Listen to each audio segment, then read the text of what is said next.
कहानी की शुरुआत होती है एक छोटे से शहर में, जहां गाज, नेथन और टेरी नाम के 3 जवान लड़के गाड़ी में बैठे थे। इस वक्त वो बूढ़े डॉक्टर रिचर्ड और उसकी पत्नी एलन के घर पर नजर रखे हुए थे, क्योंकि आज वो इस घर में चोरी करने वाले थे। टेरी ने अपने दोस्तों को बताया था कि रिचर्ड हर फ्राइडे अपनी पत्नी को डिनर के लिए बाहर ले जाता है, इसलिए आज उनके पास घर में चोरी करने का सुनहरा मौका है। वो रिचर्ड और एलन के बाहर जाने का इंतजार कर ही रहे थे कि अचानक नेथन की गर्लफ्रेंड मैरी वहां आ गई। वो नेथन पर गुस्सा करने लगी क्योंकि नेथन बिना पूछे उसकी गाड़ी ले आया था और मैरी को काम पर जाने के लिए देर हो रही थी। पर नेथन ने कहा कि अभी उसे कुछ घंटों के लिए गाड़ी की जरूरत है। कुछ ही पलों में रिचर्ड और एलन घर से निकल गए और वो तीनों चोरी के लिए तैयार हो गए। मैरी समझ गई कि माजरा क्या है और उसे देरी भी हो रही थी, इसीलिए वो गाड़ी ले जाने लगी। मगर नेथन ने उसे समझाया कि वो बस 20 मिनट में लौट आएंगे। आखिरकार मैरी गाड़ी में ही बैठकर उनका इंतजार करने लगी और नेथन गाड़ी की चाबी साथ लेकर घर की ओर चल पड़ा। फिर वो तीनों घर के दरवाजे पर पहुंचे तो टेरी ने एक पौधे के नीचे से चाबी निकाली और वो ताला खोलकर अंदर घुस गए। नेथन और गाज ने टेरी से पूछा कि पैसों से भरी तिजोरी है कहाँ, मगर टेरी को इसके बारे में कोई जानकारी नहीं थी।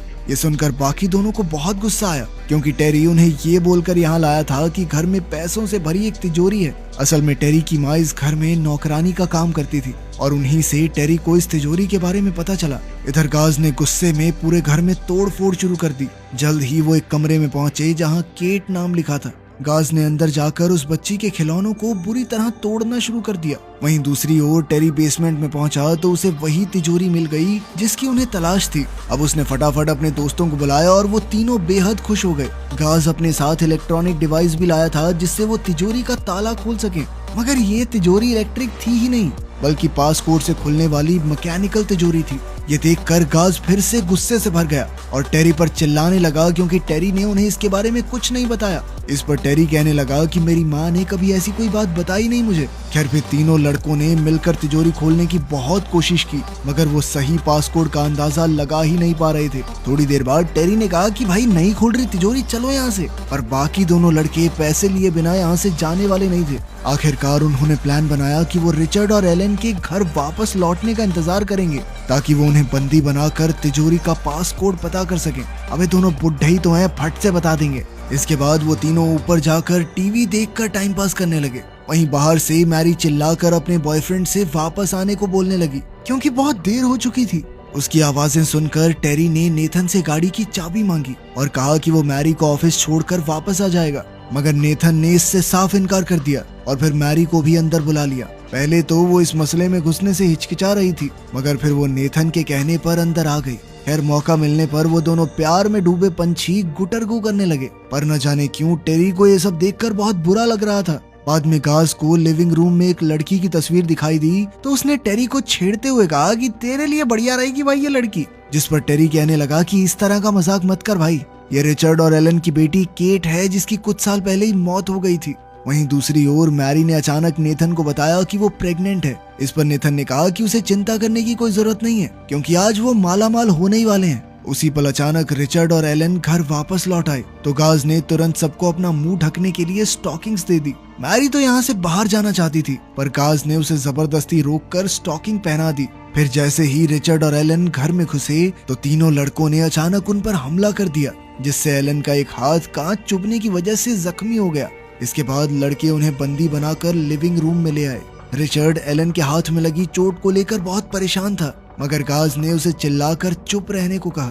तब मैरी ने घर में फर्स्ट एड किट ढूंढी और एलन के जख्मों पर मरहम लगाई। इसके बाद तीनों लड़कों ने रिचर्ड से सारा पैसा उनके हवाले करने को कहा। रिचर्ड ने उन्हें किचन में छुपे कुछ पैसों के बारे में बताया और साथ ही अपने क्रेडिट कार्ड भी उन्हें थमा दिए, लेकिन लड़के इससे मानने वाले नहीं थे, इसीलिए उन्होंने उसे तिजोरी का पासकोड बताने को कहा। रिचर्ड ने नाटक करना शुरू कर दिया कि उसे तो इस बारे में कुछ पता ही नहीं है, पर तीनों लड़के उन्हें जबरदस्ती घसीटकर बेसमेंट में ले गए और उन्हें तिजोरी के सामने बैठा दिया। ये सब देखकर मैरी काफी घबरा रही थी, इसीलिए उसने कहा कि वो वापस जाना चाहती है, पर नेथन ने उसे समझाया कि वो ये सब उनके होने वाले बच्चे के लिए कर रहा है। इसके बाद उसने फिर से रिचर्ड से तिजोरी का पासकोड पूछा मगर रिचर्ड तब भी चुप रहा। नेथन ने उसे थप्पड़ तक मार दिया पर रिचर्ड टस से मस नहीं हुआ।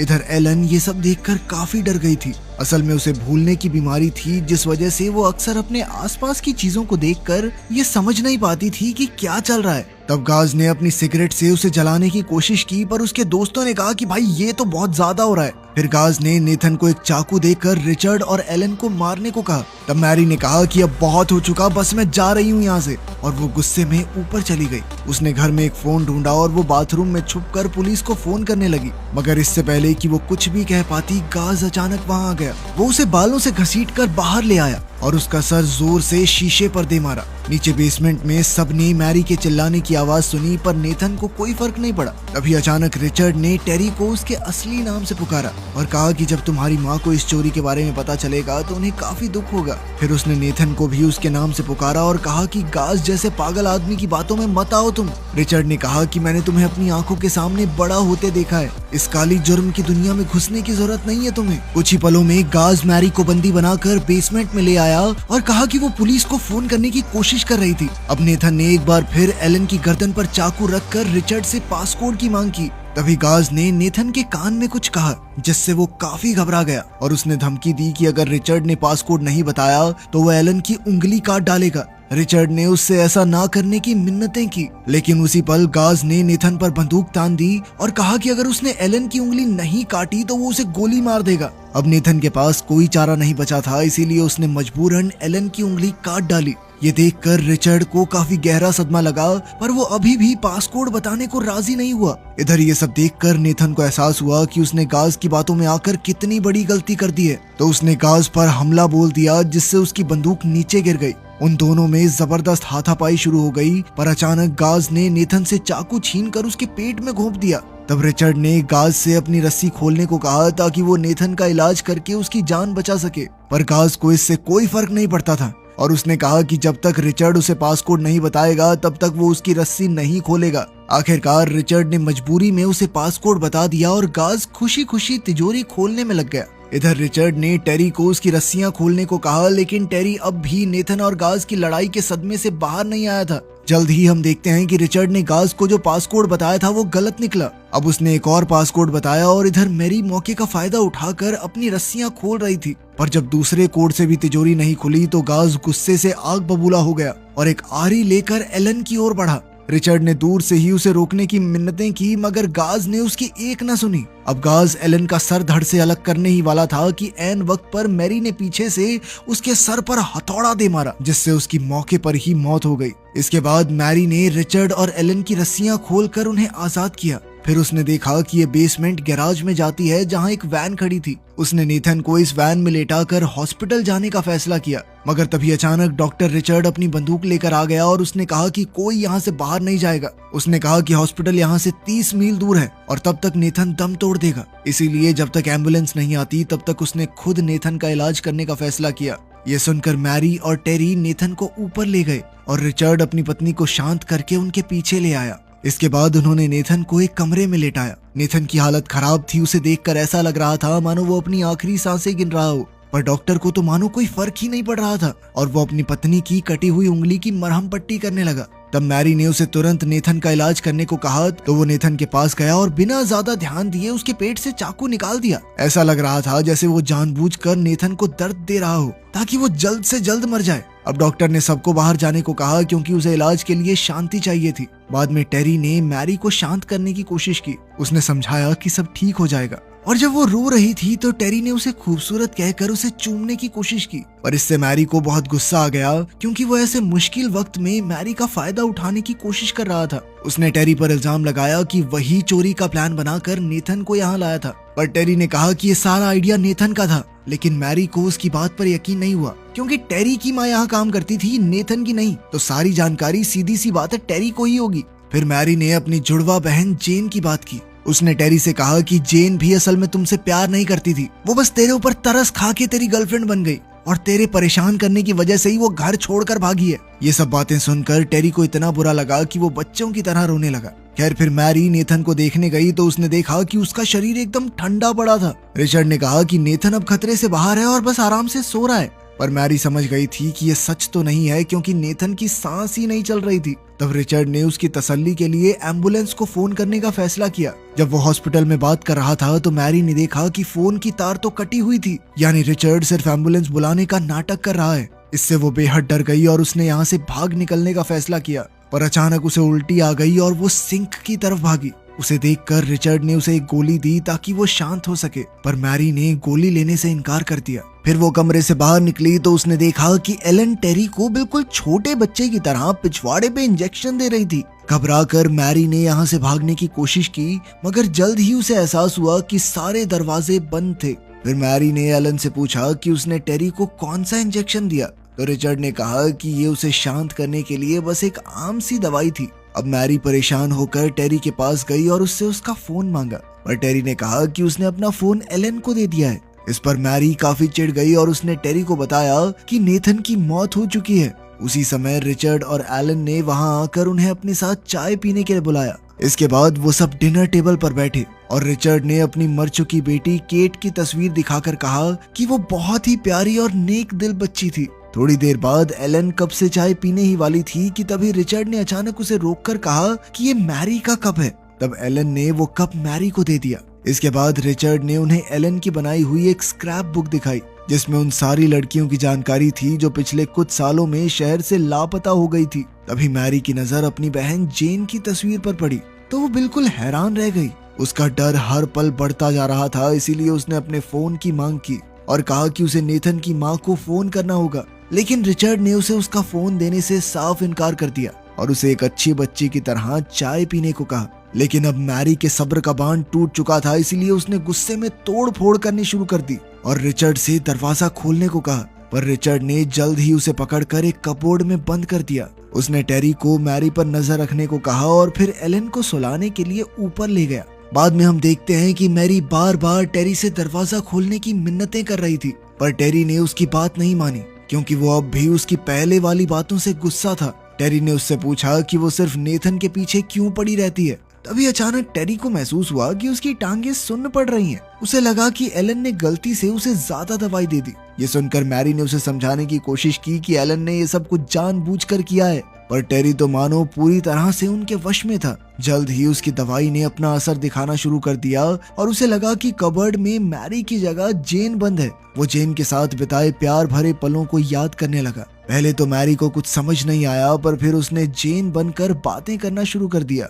जल्द ही टेरी ने पिघल कर कबोर्ड खोल दिया और मैरी बाहर आते ही ऊपर चली गई। इधर टेरी अपनी टांगों को महसूस नहीं कर पा रहा था, पर फिर भी वो जैसे तैसे सहारा लेकर ऊपर पहुंच गया। जल्द ही उसने देखा कि मैरी केट के कमरे की खिड़कियों से बाहर कूदने की कोशिश कर रही थी, लेकिन टेरी को अब भी लग रहा था कि वो जेन है और उसने पूछा कि वो उसे छोड़कर क्यों जा रही है। तब मैरी ने उसे जैसे तैसे शांत किया, पर अचानक टेरी एक बार फिर से उसे चूमने की कोशिश करने लगा। मैरी ने उसी पल उसे धक्का दे दिया, पर तभी अचानक एक स्प्रे कैन उनके कमरे में आ गिरा और खिड़कियों पर लोहे के कवर्स आ गए। कुछ ही पलों में पूरे घर में धुआं भर गया और वो दोनों जैसे तैसे नीचे उतर आए। इतनी मुश्किल घड़ी में भी टेरी को रिचर्ड और एलन की जान की चिंता हो रही थी। खैर मैरी ने खड़े होकर बाहर का रास्ता ढूंढने की कोशिश की, पर अचानक रिचर्ड और एलन हैजमेट सूट्स पहने हुए धुएं में से उनके सामने आ गए। उन्होंने मैरी पर हमला किया तो मैरी ने भी अंधाधुंध चाकू चलाना शुरू कर दिया। फिर उसने उनकी ओर एक गमला फेंका जो सीधा एलन को जा लगा। मैरी ने तुरंत उसका मास्क उठाकर खुद पहन लिया और एलन को घसीटने लगी, पर इसी दौरान एलन ने उसकी गर्दन में कोई इंजेक्शन घोंप दिया। खैर मैरी जल्द ही उसे घसीटकर किचन में ले गई और उसे ओवन से बांध दिया। उसी पल रिचर्ड ने वहां आकर पीछे से मैरी पर हमला कर दिया, पर मैरी ने डटकर उसका सामना किया और उसे किचन से बाहर धकेल दिया। रिचर्ड ने एक बार फिर से अंदर घुसने की कोशिश की तो मैरी ने इतनी बार उसके हाथ पर दरवाजा मारा कि उसकी उंगली ही कटकर गिर गई। फिर उसने एलन को बंदी बनाकर रिचर्ड से कहा कि एलन की जान के बदले उसे वैन की चाबियां और टेरी को मैरी के हवाले करना होगा। मगर कुछ ही पलों में उसे इंजेक्शन की वजह से चक्कर आने लगे। तभी उसने सुना कि रिचर्ड टेरी के साथ मिलकर कोई प्लान बना रहा है, पर उसे कुछ भी समझ नहीं आया। आखिरकार रिचर्ड उसकी शर्तें मानने को राजी हो गया। फिर जैसे ही मैरी किचन से बाहर आई तो उसने देखा कि टेरी जमीन पर बेहोश पड़ा था और उसकी जेब में चाबियां थी। अब वो जैसे तैसे टेरी को घसीटकर वैन में ले गई। फिर वो गैराज का दरवाजा खोलकर यहाँ से निकलने ही वाली थी कि बदकिस्मती से रिचर्ड और एलन एकदम उसके सामने आकर खड़े हो गए। उसी पल अचानक किसी ने उसके पेट में गोली मार दी और ये कोई और नहीं बल्कि टेरी का ही काम था। फिर रिचर्ड ने मैरी के पास आकर कहा कि पहले वो उसे जिंदा छोड़ने वाले थे क्योंकि उसने गाज से एलन की जान बचाई थी, पर जब मैरी ने एक अच्छी बच्ची की तरह उनकी बातें मानने से इनकार कर दिया तो उन्होंने अपना इरादा बदल लिया। खैर फिर उन्होंने टेरी को अपना काम बखूबी करने के लिए शाबाशी दी और कहा कि उसे तो इनाम मिलना चाहिए। फिर उन्होंने उसे एक व्हील चेयर पर बैठाया और उसे तिजोरी के पास ले गए। आखिरकार उन्होंने तिजोरी खोली तो एक खुलासा होता है कि ये कोई पैसों की तिजोरी नहीं बल्कि एक जेल थी। उसके अंदर मैरी की लापता बहन जेन थी जो केट के कपड़े पहने जंजीरों से बंधी हुई थी। तब रिचर्ड ने खुलासा किया कि केट की मौत के बाद एलन को बहुत गहरा सदमा लगा था, इसलिए उन्होंने कई लड़कियों को अगवा किया ताकि वो केट की कमी को पूरा कर सकें, पर कोई भी लड़की केट की जगह नहीं ले सकी। आखिरकार जब उन्होंने जेन को पकड़ा तो उनकी तलाश पूरी हुई। इधर मैरी ने अपनी आखिरी सांसें लेते हुए अपनी बहन जेन की आखिरी झलक देखी और वहीं दम तोड़ दिया। उधर रिचर्ड ने टेरी को अपनी एक्स गर्लफ्रेंड जेन के साथ जेल में बंद कर दिया। इस घटना के एक हफ्ते बाद हम देखते हैं कि टेरी की मां रिचर्ड के घर का काम खत्म करने के बाद अपने घर जा रही थी।